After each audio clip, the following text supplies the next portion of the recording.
Salut les pilotes, salut les passionnés, je suis avec Didier Parent, le directeur du musée Safran. Musée aéronautique et spatial Safran, exactement. Oui. Merci Didier de nous recevoir.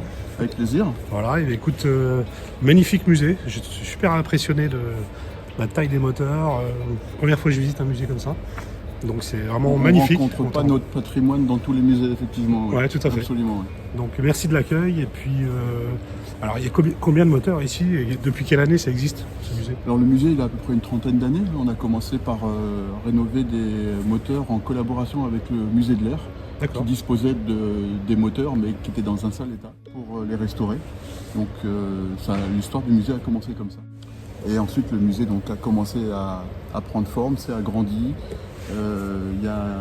Safran n'a que 21 ans, donc initialement c'était un musée SNECMA, dédié uniquement aux moteurs d'avion. Oui, parce qu'à l'origine les moteurs c'était SNECMA. C'est ça, et puis avec la création de Safran et l'augmentation du périmètre de Safran, avec le fait d'avoir englobé énormément de sociétés aéronautiques françaises et européennes, le patrimoine a également grandi, puisqu'on trouve au musée non seulement des moteurs d'avion, bien sûr, qui datent de 1905 jusqu'à aujourd'hui, puisqu'on a des moteurs très modernes. On a le moteur du Rafale. Le moteur du Rafale, j'ai vu, du Mirage 2000. Voilà, toujours des moteurs opérationnels.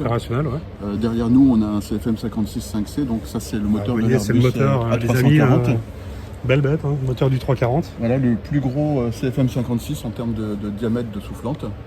Et puis on a également des trains d'atterrissage, des inverseurs de poussée. Les trains de chez Messier Bugatti là. Alors Messier Bugatti, Susa, qui est aujourd'hui Safran Landing System. On a du freinage carbone, on a des systèmes d'oxygène, on a des sièges, des tronçons de cabine. Et puis de manière plus ludique et de manière à faire participer un peu le public, on a également des simulateurs de vol pour enfants et pour adultes. D'accord, donc ça veut dire qu'ils peuvent faire du simulateur pendant que... Différents jeux, des jeux pour les tout petits et des jeux également pour les familles ou pour les adultes, avec des questions qui vont crescendo bien entendu avec l'âge, de manière à ce que les gens puissent visiter le musée de manière ludique avec des questions pour aller chercher un peu les indices.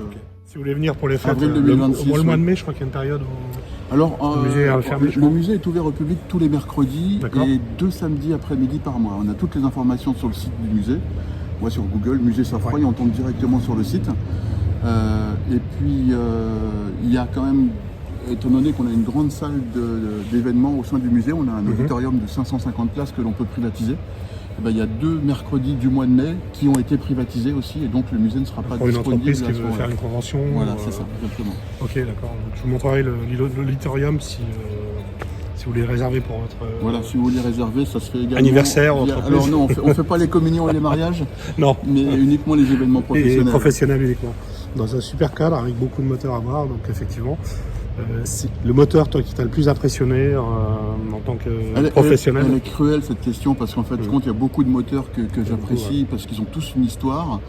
Je dirais peut-être les familles des CFM 56, parce que moi j'ai fait toute ma carrière et je suis encore salarié Safran. D'accord. Donc j'ai fait 28 ans de ma carrière dans les moteurs civils de la famille CFM. Fidèle chez Safran. Voilà. Exactement. Et donc, un petit affect pour les moteurs des familles CFM, absolument. Le CFM, d'accord. On va vous mettre tout ça dans le film. Et puis, faut venir en famille ou venir individuel comme nous. Faut pas hésiter. Alors, c'est un musée qui est très technologique, mais on a également des guides qui sont tous des bénévoles passionnés et qui arrivent de manière très pédagogique à intéresser tout le monde. Parce que l'objectif, c'est pas qu'il y a la moitié de la famille qui s'éclate et l'autre moitié de la famille qui s'ennuie. Tout à fait. Donc c'est de faire en sorte que chacun y trouve son compte. Et donc on explique, on vulgarise l'histoire, la technologie, l'évolution de la technologie. J'ai vu, tu avais aussi tout à l'heure des questions avec un groupe, une école là. Oui, on a beaucoup d'écoles qui viennent visiter. Comment marche comment fonctionne un turbo sur un turboréacteur de moteur. Donc on repart de la base, de l'effet de réaction et voilà. Et généralement les gens partent du musée en disant on est content, on a compris, on a appris plein de choses. Ok. Voilà. Écoute, je te remercie beaucoup. Avec grand plaisir. C'était un plaisir de visiter le musée. Moi qui ne connaissais pas du tout, tu vois. Pourtant, j'ai fait une petite partie dans l'armée de l'air aussi, donc je connaissais un peu les Mirages, les Rafales. Oui, voilà, on a quelques moteurs pour ça. Moteurs Rafale et de Mirage. Donc, merci Didier de ton accueil et à bientôt. Merci beaucoup. À bientôt.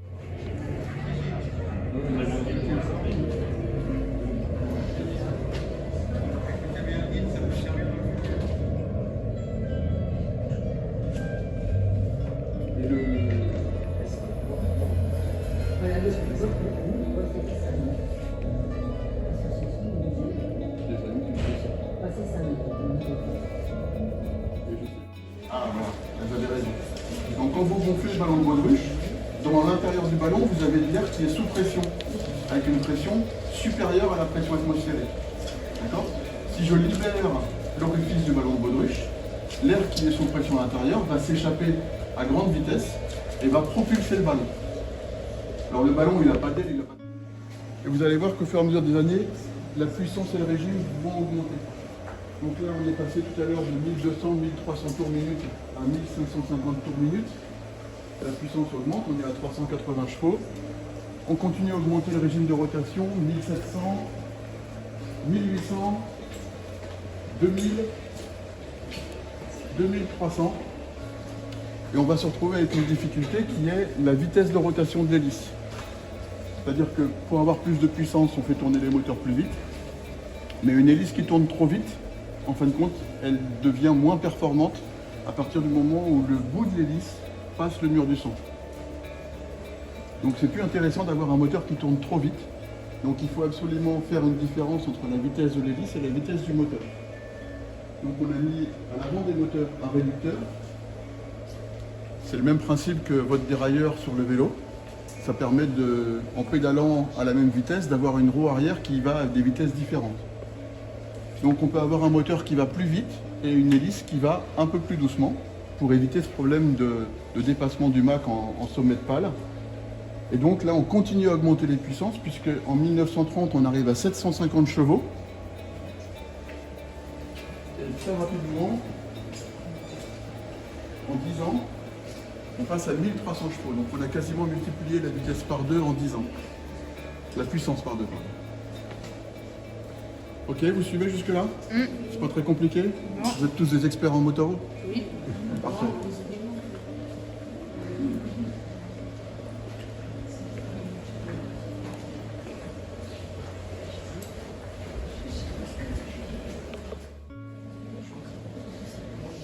Donc là, on est après la Seconde Guerre mondiale, donc au début des années 50, et on commence à fabriquer des turboréacteurs.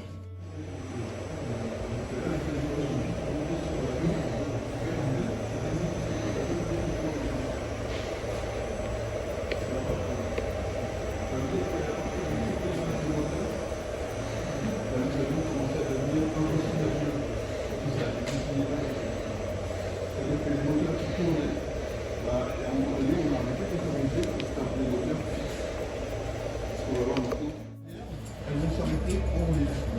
Elles ne sont pas du tout liées à la partie centrale. Le moteur, la turbine. C'est pour ça qu'on appelle ça un turbo-réacteur.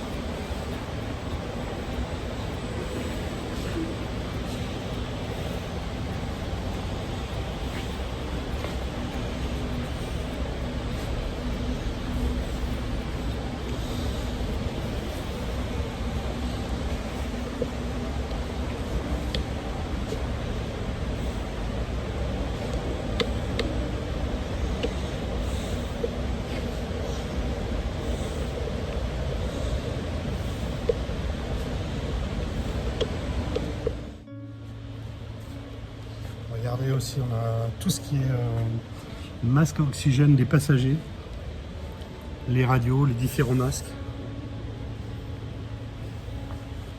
Ici, on a les containers à bagages que vous avez dans les différents avions. La maquette du train d'atterrissage principal du Mirage F1, enfin, qui est retiré du service. Mais c'était la maquette qui est faite en Alsace chez Messier Bugatti, la Molsheim.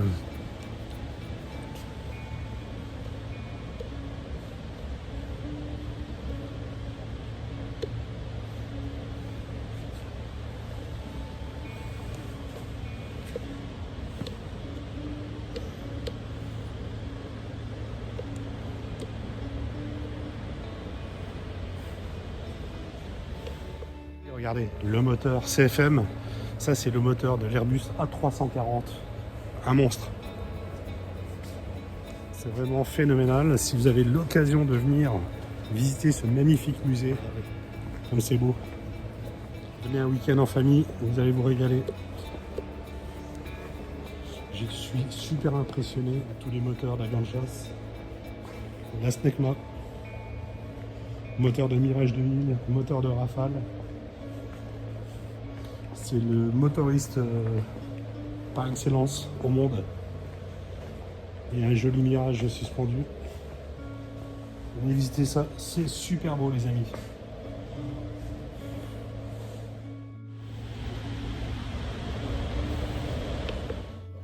Le moteur il est en dessous ici, c'est ça. Et en fait l'ogive, c'est la charge, elle est déjà les lanceurs, que ce soit les systèmes, que ce soit pour des missiles ou des lanceurs pour des satellite. En fait, en France et en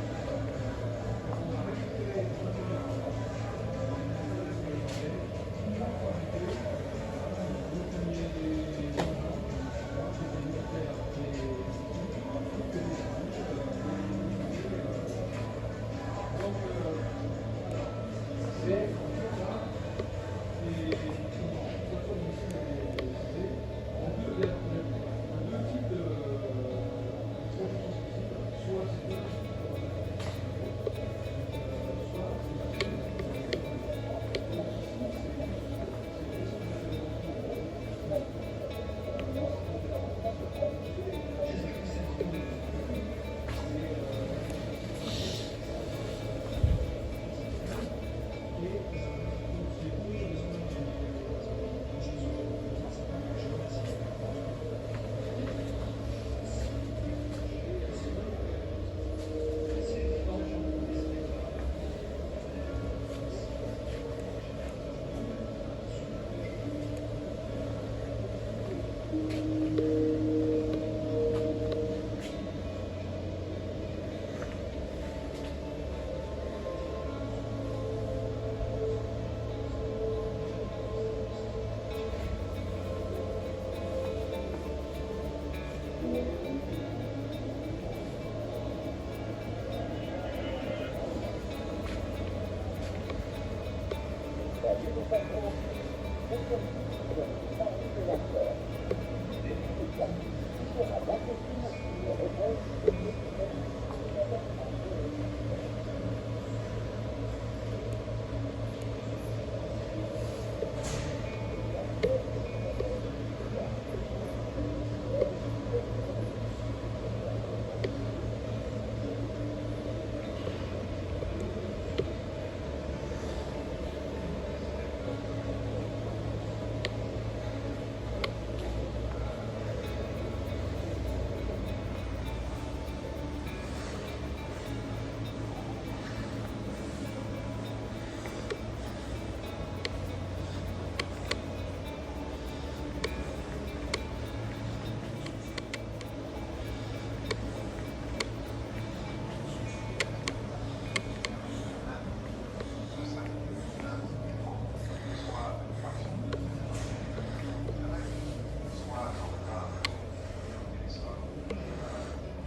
Venez sur le côté là.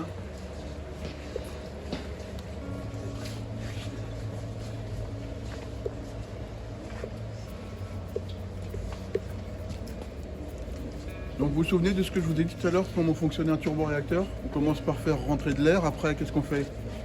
On le comprime. Ah, on met du kérosène, ça brûle. Et après on fait une réaction. Donc il y a une étape entre juste au moment de la réaction, c'est qu'on va récupérer l'air qui part très vite pour le faire souffler dans des turbines.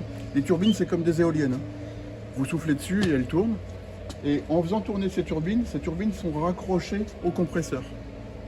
Du coup, c'est l'énergie emmagasinnée dans les turbines qui fait tourner les compresseurs et qui fait avancer le moteur. Donc ici, on est sur un moteur assez perfectionné. C'est le moteur d'un Airbus A340.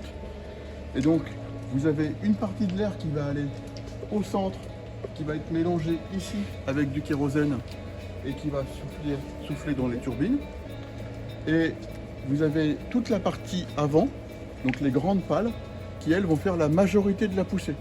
Et elles ne vont faire que brasser de l'air qui ne va pas être mélangé à du kérosène. On vous montre. Hop. Ici. Donc vous allez voir la partie centrale est mise en rotation. À un certain régime, on allume le carburant. Ça commence à souffler dans la turbine et c'est ce qui met en rotation la partie avant qui fait une majorité de la poussée.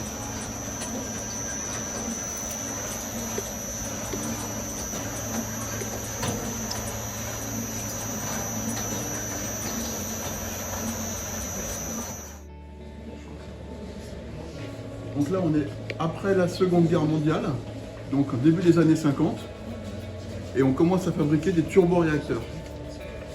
Les turboréacteurs, ça fonctionne assez simplement, on fait rentrer de l'air, on va le comprimer tout au long d'un compresseur axial, on va injecter du kérosène qui va prendre feu, et donc avec cet effet de combustion, on va augmenter le volume d'air et le faire partir avec grande vélocité vers l'arrière.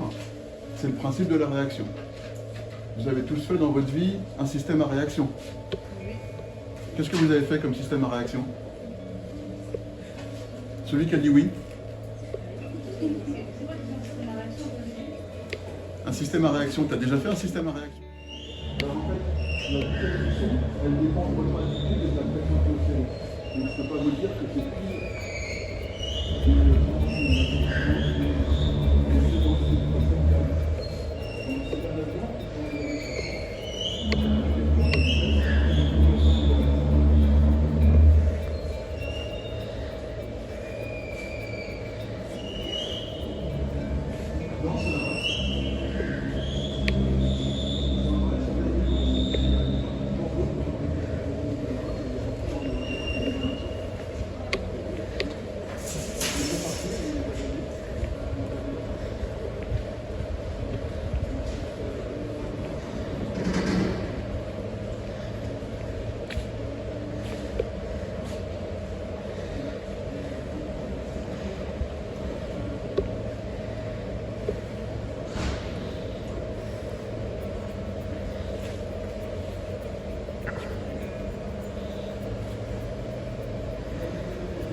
Une dinguerie, les moteurs d'avions de ligne.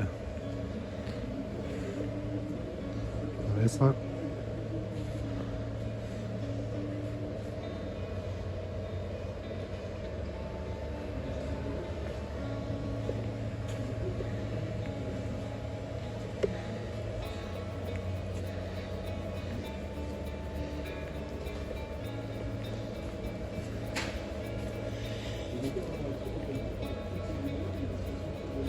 CFM 56.